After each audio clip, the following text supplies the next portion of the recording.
Ողջույն։ 5 տարի առաջ այսօրը պատերազմ էր։ Այդ ողբերգական օրերը մեր մտքից դուրս չեն գալիս եւ ոչ մի օր։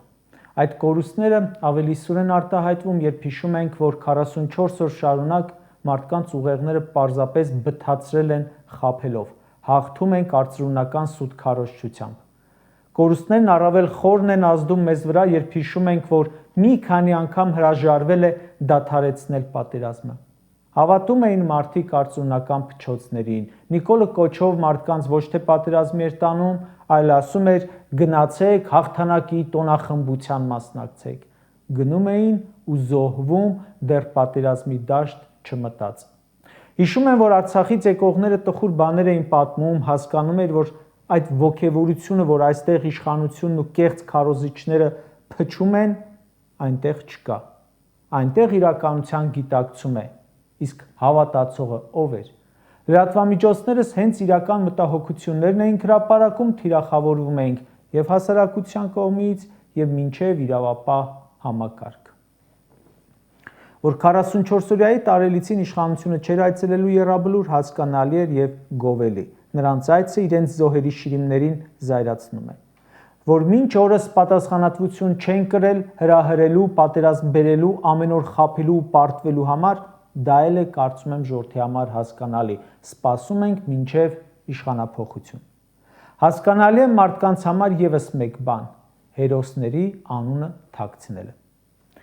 Քանի զոհ են Հայաստանն ու Արցախը տվել պատերազմում եւ ովքեր են նրանք։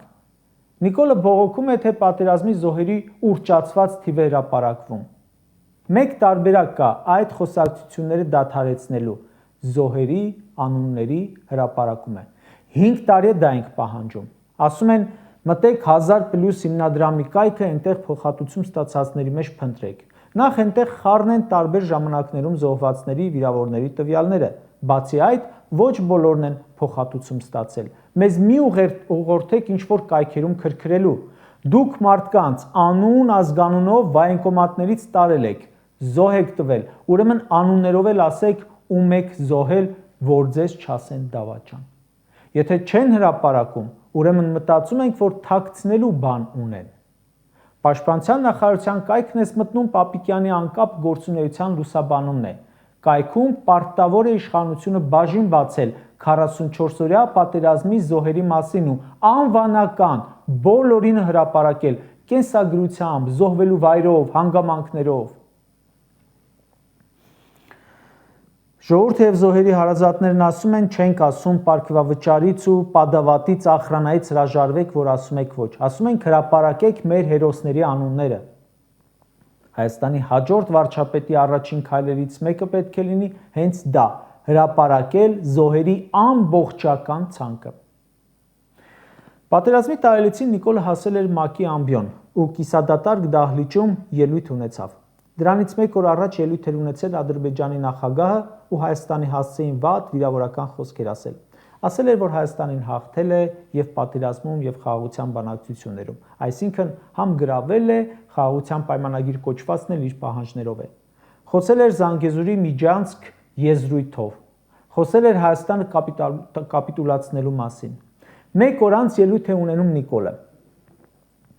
Լավ հնարավորություն ունենալով պատասխանել Ադրբեջանի նախագահին։ Ոչ մի պատասխան, ընդամենը ռետորական հարցեր, թե ինչ նկատի ունես Զանգեզուրի Միջանցք ասելով, հակասական խոսքեր։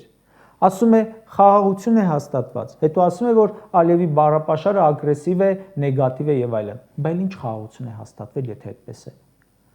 Ալիևն ասում է նույն ամբիոնից Զանգեզուրի Միջանցք ենք բացել, Ադրբեջանի բեռներն անարգել կանցնեն։ Նիկոլ ասում է խաղաղություն է հաստատված։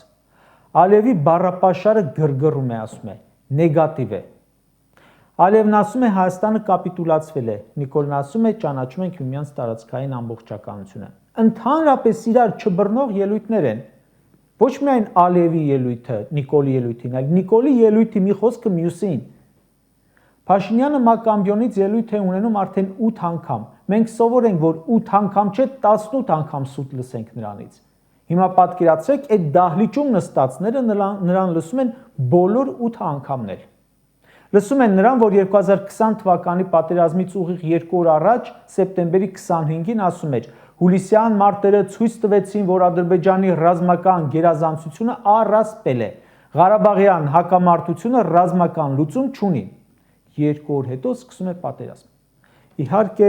չեն կարող համոզել, թե չգիտեին, որ պատերազմ կսկսի 2 օրից։ Նորմալ հետախուզությունը վայրկյանների ճշգրտությամբ է հայտնում։ Նիկոլը մի քանի անգամ ֆռացրել է, օրը գիտեի, ժամը չգիտեի, կամ գիտեի, որ պատերազմ է լինելու, չգիտեի երբ է լինելու, բայց պատերազմից ուղիղ 2 օր առաջ ասում էր, ռազմական լուծումը անհնար է, ադրբեջանցի մրթին էլ կգամ, այդքանն էլ դեռ հեչ, այնպիսի բան էլ կհրապարակեմ, որ այդ երկիրը ներսից կքանդվի, բայց մռութներին գալու փոխարեն հանձնում է ու հանձնում։ Ադրբեջանը ներսից քանդելու փոխարեն քանդում է Արցախը, կտոր անում, հանձնում, հետո հանձնում է Հայաստանին։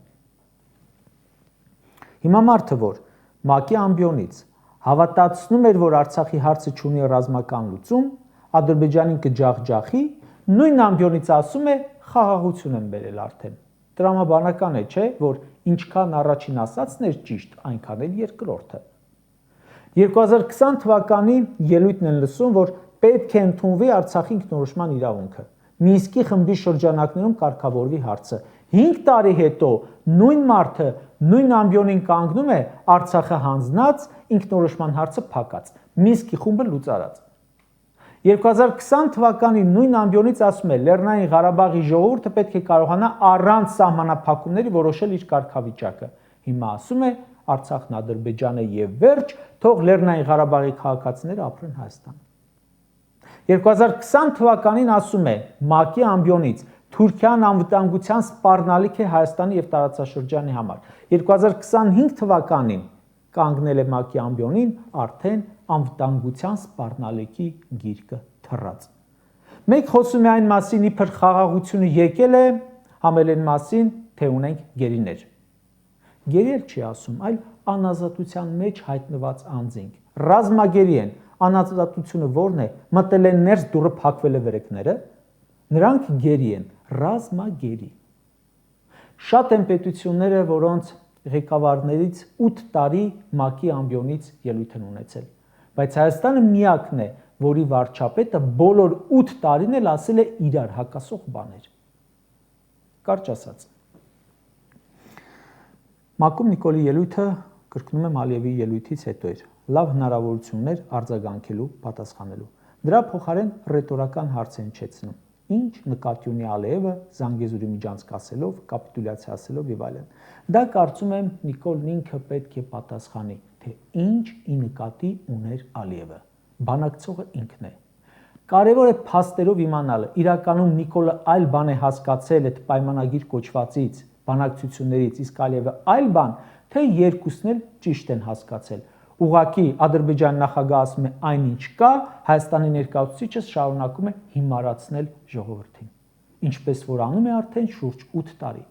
Գուցե կան այլ գրավոր ու բանավոր պայմանավորվածություններ, որոնք այս պահին հույժ գաղտնի են ժողովրդի համար։ Չէ՞ որ սա հանրությունից գաղտնի, թաքուն անելու եւ հանձնելու հարցում չեմպիոն է։